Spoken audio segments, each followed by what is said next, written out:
কি নিয়ে ঠেলাঠেলি? কয় আকীদা খারাপ। আকীদা কি দেখা যায়? আকীদা শব্দটা কোরআন হাদিসের কোথাও নাই। মানুষের আল্লাহর সাথে সম্পর্ক নষ্ট হয়ে যায়। সর্বোপরি আমরা বলতে পারি আল আকীদাতুস সাহিহা, সহিহ আকীদা হলো দ্বীন ইসলামের মূল। যার মধ্যে সহিহ আকীদা নাই, অর্থাৎ যে আকীদার ব্যাপারে বিভ্রান্তির মধ্যে আছে, তার সালাত আদায় করে লাভ নাই। যার আকীদা ঠিক নাই তার হজ করে লাভ নাই। যার আকীদা ঠিক নাই তার দান করে লাভ নাই। যার আকীদা ঠিক নাই তার যাকাত আদায় করে লাভ নাই। যার আকীদা ঠিক নাই তার কোনো কিছু করে যে ইবাদতই করুক না কেন কোনো লাভ হবে না। কেন? এটা আল্লাহর দরবারে পৌঁছাবে না। কেন পৌঁছাবে না? আপনার আকীদায় সমস্যা আছে, নিয়তে সমস্যা আছে। এজন্য ঈমানটা ভঙ্গ হয়ে যায়, আর ঈমান ভঙ্গ হয়ে গেলে আল্লাহর সাথে সম্পর্ক থাকে না। কিন্তু দুঃখজনক হলো সত্য যে আজকে আমাদের সমাজের এক শ্রেণীর ভাইয়েরা তারা আকীদাকে অবজ্ঞা করে, ঈমানটাকে অবজ্ঞা করে। ঈমান এবং আকীদার সাথে এতটাই জঘন্যতম কথা বলতেছে, মুতাযিলাদের মতো কথা বলে।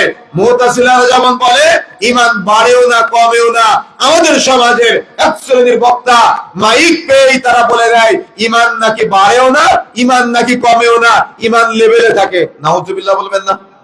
কথা বুঝেন না? মানে কথা বুঝতে পেরেছেন? এক শ্রেণীর বক্তারা তারা বলতেছে ঈমান নাকি বাড়েও না, ঈমান নাকি কমেও না।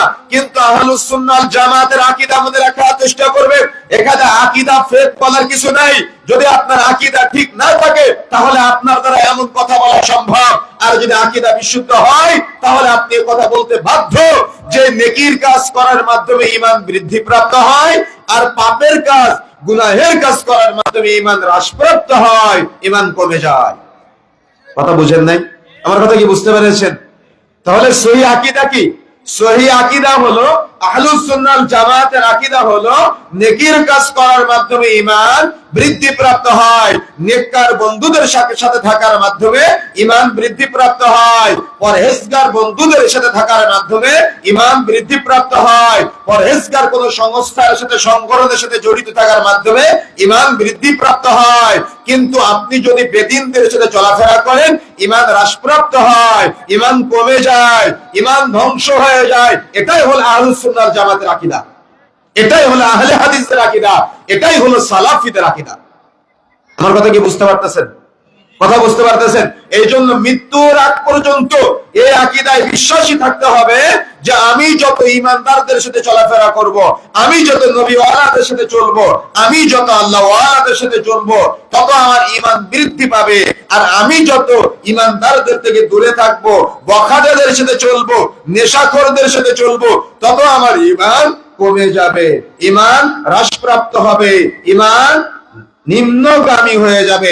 এই জন্য প্রথমে আমরা যেটা জানতে পারলাম, আকীদা এটা ফেক না, আকীদা ইসলামের মৌলিক একটা বিষয়। আর যদি আপনার ঈমানই ঠিক না থাকে তাহলে আপনি আপনার এই আমল, আপনার ইবাদত আপনার রবের কাছে পৌঁছাবে কিভাবে? আল্লাহ রাব্বুল আলামিন বলছেন পবিত্র কোরআন মাজিদের মধ্যে, আমরা যে আয়াতটি তিলাওয়াত করেছিলাম, ইয়াকা না'বুদু ওয়া ইয়াকা নাস্তাঈন। ইয়াকা শব্দের অর্থ হলো একমাত্র। ইয়াকা শব্দের অর্থ কি? একমাত্র। না'বুদু আল্লাহ তোমারই ইবাদত করি, ওয়া এবং ইয়াকা একমাত্র, কেবলমাত্র, শুধুমাত্র, নাস্তাঈন আল্লাহ তোমার কাছে সাহায্য চাই। তাহলে কি বললাম বলেন তো? কি বললাম? ইয়াকা না'বুদু আল্লাহ একমাত্র, কেবলমাত্র, শুধুমাত্র তোমারই ইবাদত করি, ওয়া এবং ইয়াকা একমাত্র, কেবলমাত্র, শুধুমাত্র, নাস্তাঈন আল্লাহ তোমার কাছে সাহায্য চাই। কিন্তু দুঃখজনক সত্য যে ঈমান সম্পর্কে সঠিক জ্ঞান না থাকার কারণে, আকীদা সম্পর্কে সঠিক জ্ঞান না থাকার কারণে, তাফসীর সম্পর্কে সঠিক জ্ঞান না থাকার কারণে উলামায়ে কেরাম ঈমান ভঙ্গের মৌলিক যে 10টি কারণের কথা বলেছেন তার মধ্যে 1 নম্বরে বলেছেন আশ-শিরকু ফি ইবাদাতিল্লাহ, অর্থাৎ যদি কেউ আল্লাহর সাথে অংশীদারিত্ব স্থাপন করে তাহলে তার ঈমান ধ্বংস হয়ে যায়, ঈমান নষ্ট হয়ে যায়। মানুষ আজকে এটা জানে কিন্তু বুঝে না কিভাবে সে আল্লাহর সাথে অংশীদারিত্ব স্থাপন করলো। এজন্য সে মসজিদে সালাত আদায় করে, মসজিদ থেকে বের হয়ে অর্থাৎ মসজিদের মধ্যে বলে আল্লাহ একমাত্র, কেবলমাত্র, শুধুমাত্র তোমারই ইবাদত করি, তোমার কাছে সাহায্য চাই। কিন্তু মসজিদ থেকে বের হয়েই পীরের দরবারে গিয়ে বলে, বাবা তোমার মাধ্যমে সন্তান চাই, তোমার মাধ্যমে জান্নাত চাই। কি তাই না? কি অস্বীকার করতে পারবেন?